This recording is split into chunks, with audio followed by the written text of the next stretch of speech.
ಬೇಕು ಅಂತ ಗೊತ್ತಿದೆ. ದಯವಿಟ್ಟು ಚೆನ್ನಾಗಿ ಪ್ಲಾನ್ ಮಾಡ್ಕೊಳ್ಳಿ ಓದೋದನ್ನ. ನಾವೊಂದು ಹೇಳ್ಕೊಡ್ತೀನಿ, ಆ ರೀತಿ ಪ್ಲಾನ್ ಮಾಡಿ. ಖಂಡಿತವಾಗಿಯೂ ಏನೂ ಕಷ್ಟ ಆಗಲ್ಲ. ಒಂದು ಟೈಮ್ ಟೇಬಲ್ ಮಾಡ್ಕೋತೀರಾ ಓದೋದಕ್ಕೆ? ಮಾಡಿರ್ತೀವಿ ಸಾಮಾನ್ಯವಾಗಿ. ನನಗೆ ಗೊತ್ತು, ಹುಡುಗರೆಲ್ಲ ತುಂಬಾ ಚಂದ ಟೈಮ್ ಟೇಬಲ್ ಮಾಡೋದಕ್ಕೆ ಭಾರಿ ಉತ್ಸಾಹ ಇರುತ್ತೆ. ಅದೆಲ್ಲ ಬಣ್ಣ ಗಿಣ್ಣ ಕೊಟ್ಟು ಎಲ್ಲ ಸಬ್ಜೆಕ್ಟ್ಸ್ ಎಲ್ಲ ಹಾಕಿ ಗೋಡೆ ಗಂಟಿಸ್ಬಿಡೋದು, ಅಲ್ಲಿವರೆಗೂ ಉತ್ಸಾಹ. ಆಮೇಲೆ ಟೈಮ್ ಟೇಬಲ್ ತಾನೇ ಓದ್ಕೋತಾ ಇರುತ್ತೆ. ಹಾಗಾದ್ರೆ ಪ್ರಯೋಜನ ಇಲ್ಲ.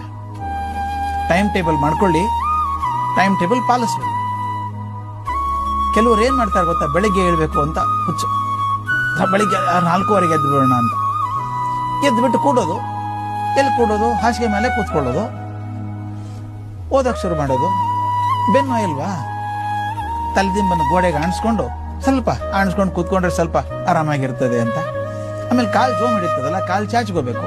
ಸ್ವಲ್ಪ ಚಳಿ ದಿವಸ ಆ ಚಾದರನ್ನು ಸ್ವಲ್ಪ ಕಾಲ್ ಮೇಲೆ ಎಳ್ಕೋಬೇಕು, ಚಳಿ ಇರುತ್ತಲ್ಲ. ಆಮೇಲೆ ನಿಂತ್ಕೊಂಡು ಕೂತ್ಕೊಂಡಾಗ